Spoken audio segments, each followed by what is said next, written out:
Gentlemen, this is Christian and I am the CEO of Concepto PH, a business development services company kung saan under si Bad Burger and si Bad Brew. So we are here to discuss each and every information that you need to know about for you to be our Lipa City branch co-owner. Let's start. Bad Burger aims to focus on wider market and aims to compete with some of the known brands in the burger industry. So, just to set your expectation, we are not here just to try. Ang goal talaga ni Bad Burger is to compete with the known brands na existing na sa burger industry. So, ganun kataas at ganun kalaki ang goal natin with Bad Burger. Bad Burger is one of the home brands of Concepto Business Development Services. So, we have developed more than 50 brands nationwide as of today. Ayan, Bad Burger by Concepto Business Development Services. So, again, Bad Burger is one of the home brands of our company. A quick company background. Established in March 2022, Concepto Business Development Services has emerged as a modern player in the local food and beverage franchising industry in the country. So, our company was founded with a singular goal: to provide high-quality business support to existing brands and to conduct business development for individuals who aspires to start up their own brand. So these are some of the brands that we have developed over the years. So I really take pride sa mga brands na ito kasi I've been part or Concepto has been part of the journey of these brands, of these successful brands. So, yan. These are some of the brands and ayan. As we have helped many individuals start up their own brands, Concepto has created its own brand in 2024. Thus, Bad Burger was born. Our mission. Our mission at Bad Burger Philippines is clear: to satisfy the cravings of every Filipino burger and coffee enthusiast for a very affordable price.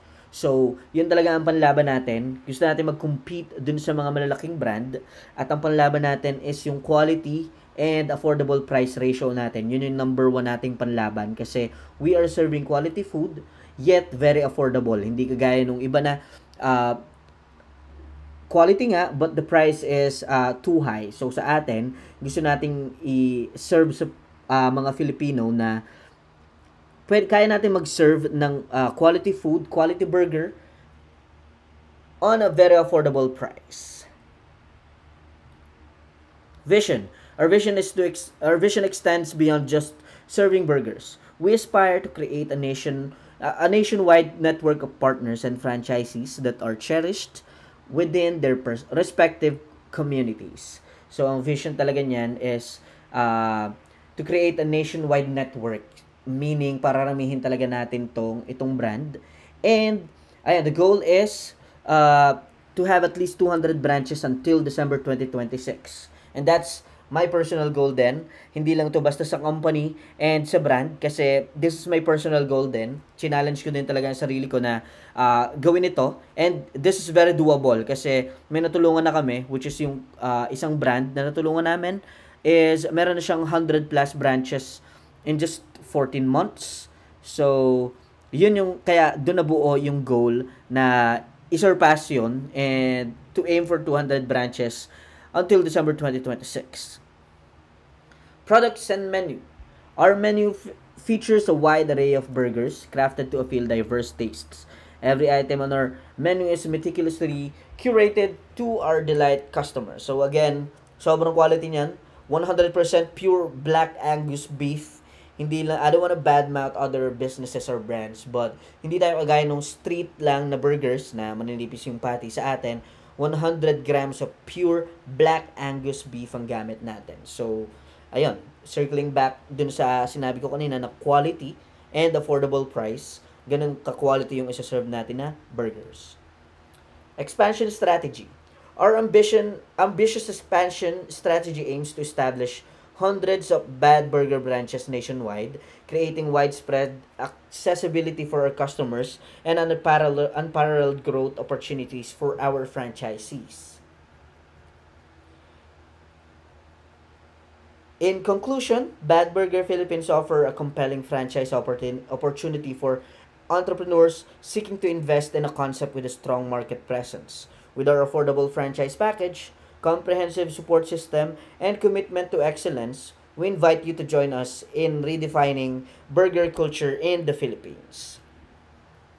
Franchise opportunity, 180,000 pesos plus construction cost.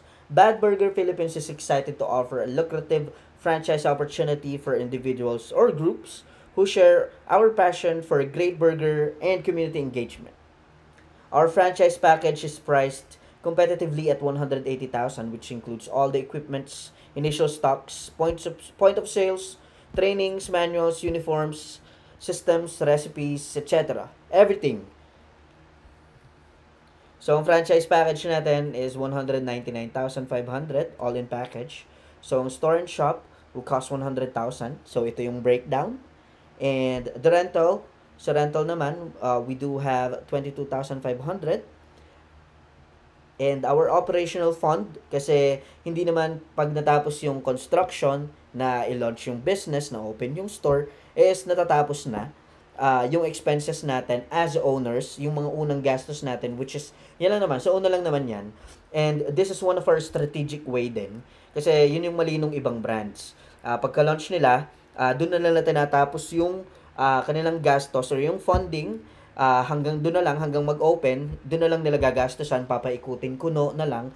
But in reality, kailangan natin ng backup fund or ng operational fund para talagang mapalago yung business. And this is what we have learned sa experience natin over the years sa pag-handle ng food and beverage business. So, operational fund, 135,000. So, 6 months overhead security for salary, rent, electricity, water, and others. And then, ito rin, marketing and ads, kasi we live in an era or in the world na talagang number one marketing na or promotions or marketing strat is sa social media. So that's why nag-aalat tayo ng ganitong amount sa marketing and sa ads natin. So total capitalization will be 454,500 pesos, and that will be all. Shareholder opportunity. So now, ito na. 10% of the business equity for 100,000 capital. So quarterly sharing of dividend, worry-free business management, low capital, low risk, and perpetual business ownership. Quarterly sharing of dividend, so every 3 months, dun yung ating hatian or bigayan ng dividends na kinita natin. Worry-free business management, kasi kami na ang bahala sa operations and all, top to bottom kami nang bahala. Yun lang talaga ang sigurong maitutulong nyo lang sa amin. Though gusto namin kayo bigyan ng passive income talaga na wala na kayong gagawin, kami nang gagalaw and kikita kayo. At least promote lang, tell people, tell your colleagues na co-owner ka nito and kumain sila doon, yun lang. That simple, yun lang gagawin nyo. Kami nang bahala for the rest. Low capital, low risk, kasi kung titingnan natin, compared sa ibang brands or market, nationwide, yung 100,000 pesos na capital, napakababa niyan. So, low risk, so of course. Perpetual business ownership, kasi forever na yan, lifetime.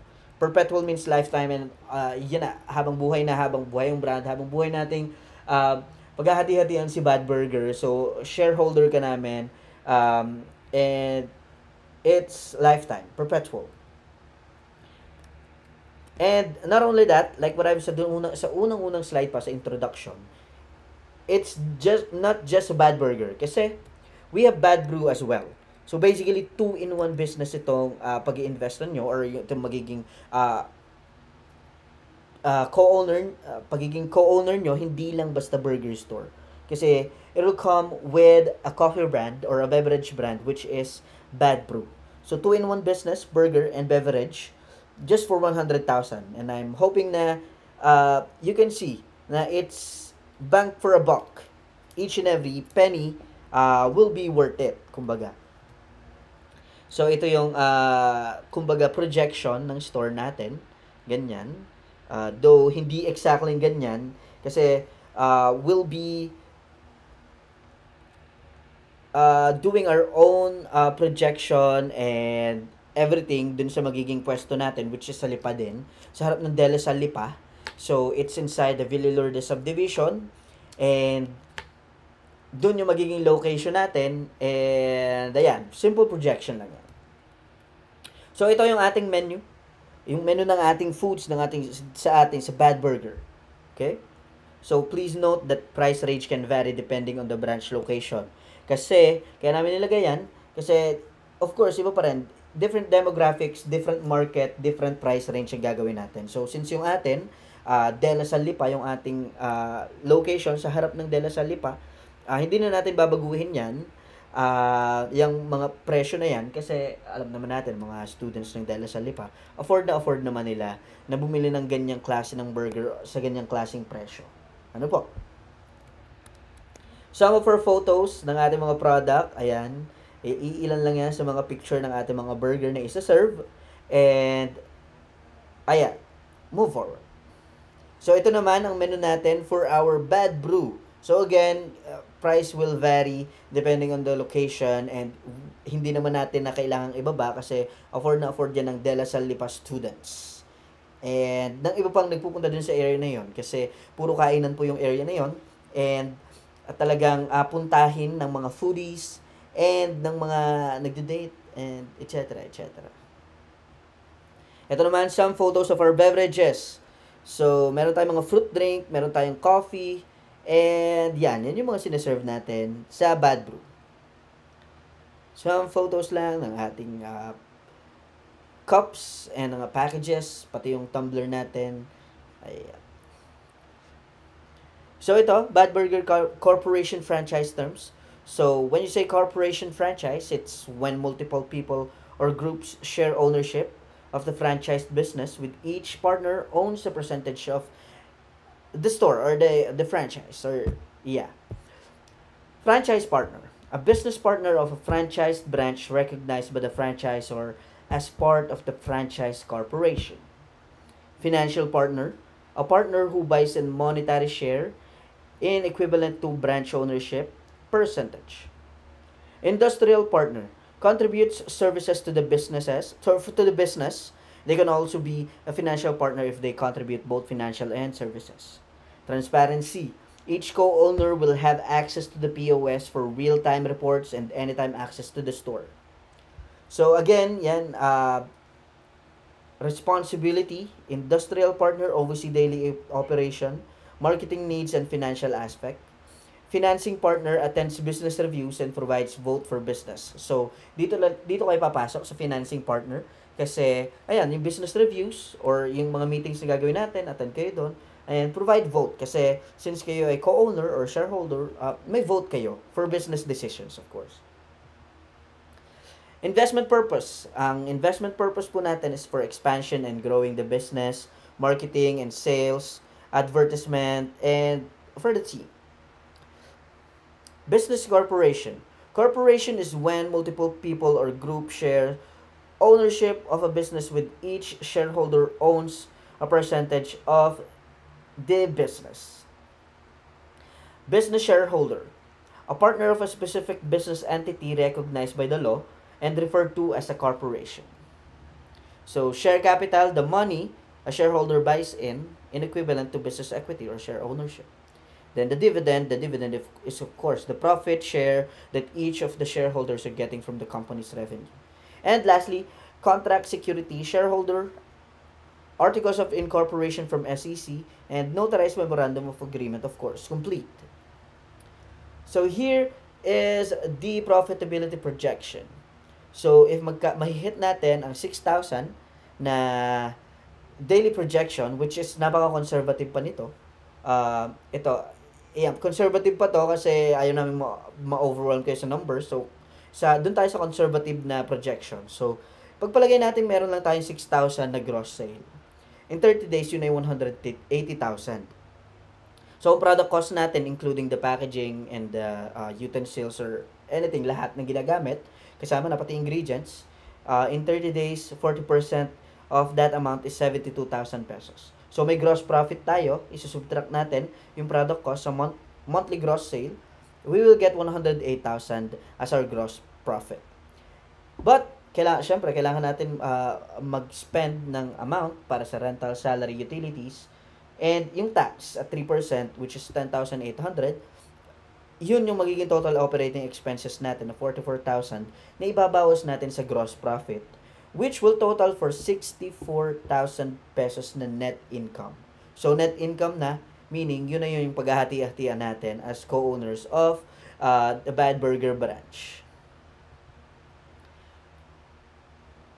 Then, eto, yung gross profit natin is 108,000 and then yung operating expenses natin 44, and then yun nga, net income natin is 64,000.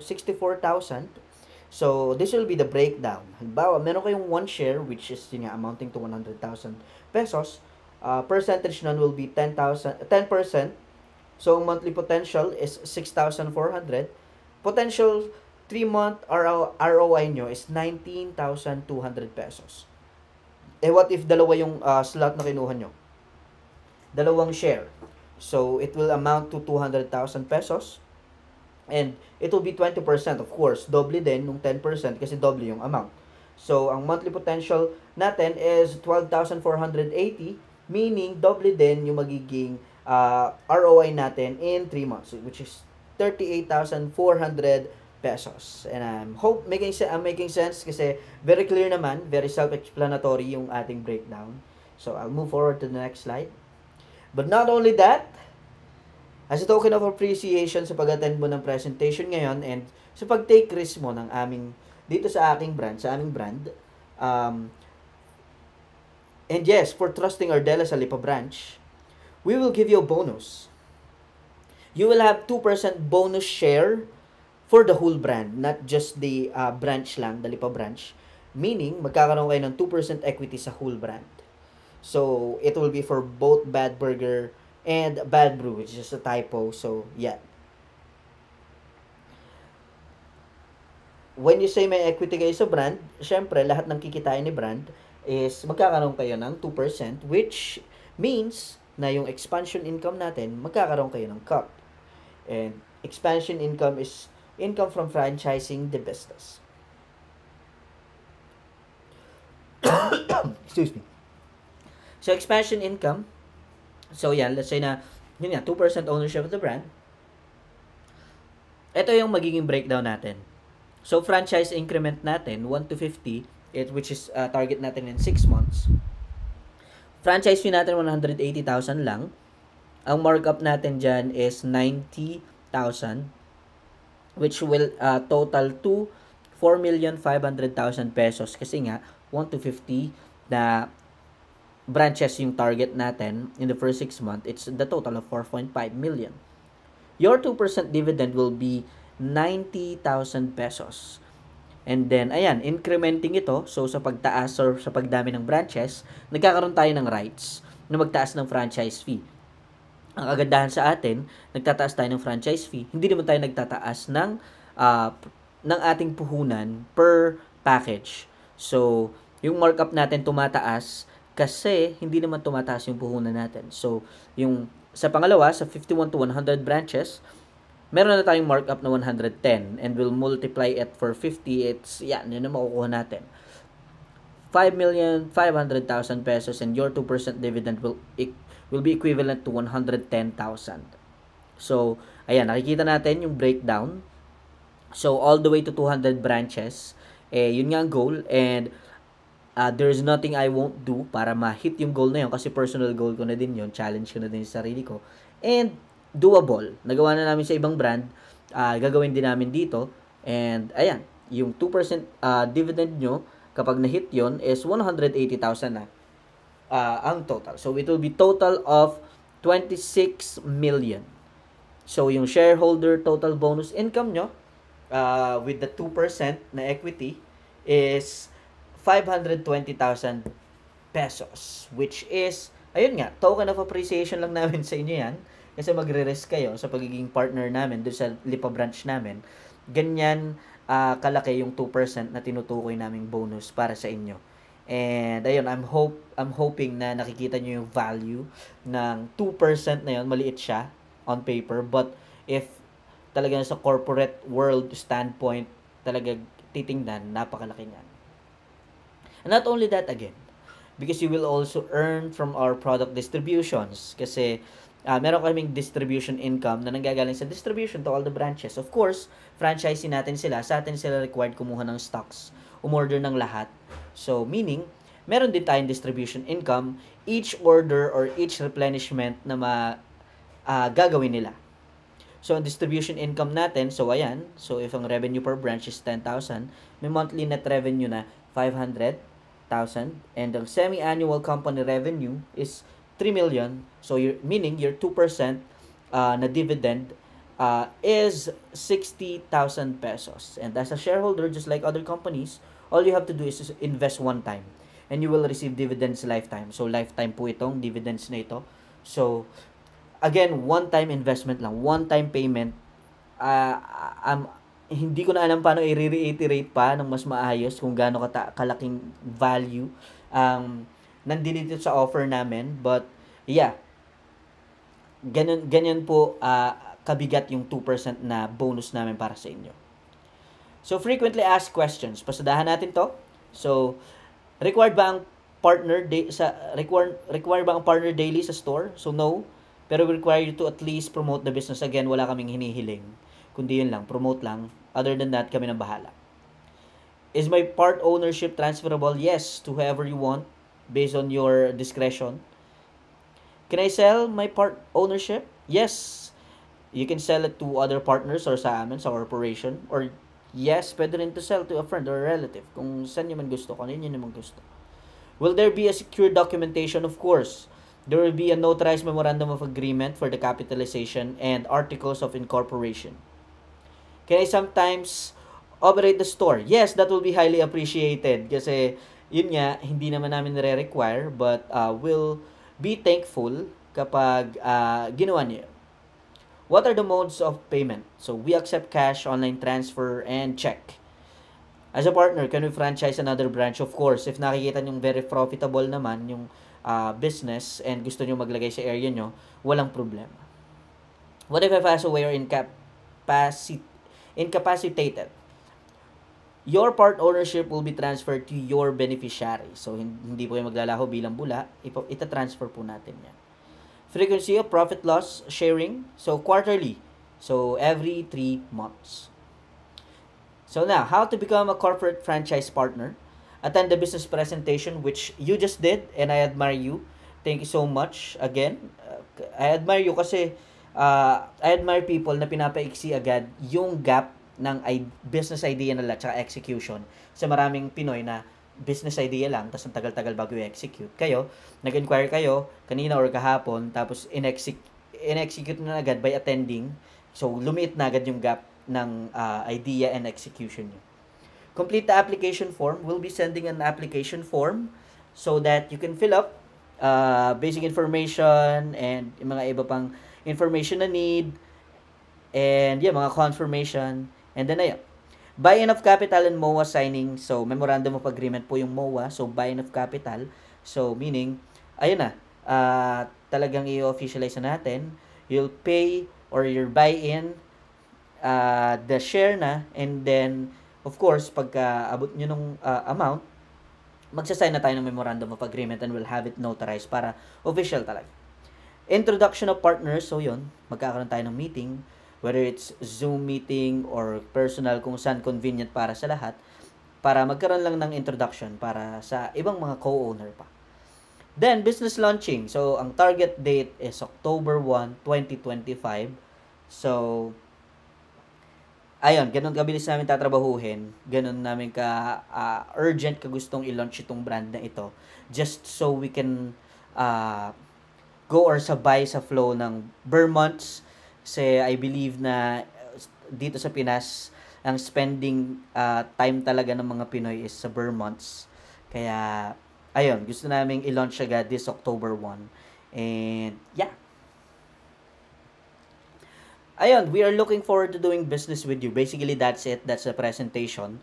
And, ayun, wala naman akong ginawang sales pitch or sadyang ipinresent ko lang talaga to kasi the presentation or the offer itself is, for me, if perspective ng ibang tao, this is very enticing and this is very good for me. So, ayun, no bias. So, that's it. Together, let's start your Bad Burger branch. So, email your intent letter to badbrew@expansionph.com. So, ayan. And if you'd like to, pwedeng mag-comment na kayo ngayon kasi I'll be giving the floor to you. Papasa ko yung mic. Magtatanong kayo. Kayo naman magtatanong. It's your time to shine. So, I am now open for questions. And, ayun, it's your time. So, message nyo lang kami. Tapos, itanong nyo yung mga gusto nyo itanong. And if you're really interested, pwedeng through messenger na, Facebook conversation, hindi na sa email para mas mapibilis natin, mapaiksi agad natin yung gap ng execution and ng idea.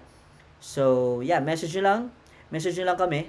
And then, ayan na, let's proceed with the next step so that ma-execute na agad natin ang ating partnership. Message nyo kami, send na namin kayo ng application form, then pirmahan tayo agad, and yan. So, thank you so much again for attending. I really, really appreciate your time in attending this presentation. Maraming salamat po. And again, I admire you for closing the gap na agad ng idea to do business and ng execution. So, thank you so much, and it was nice to meet you.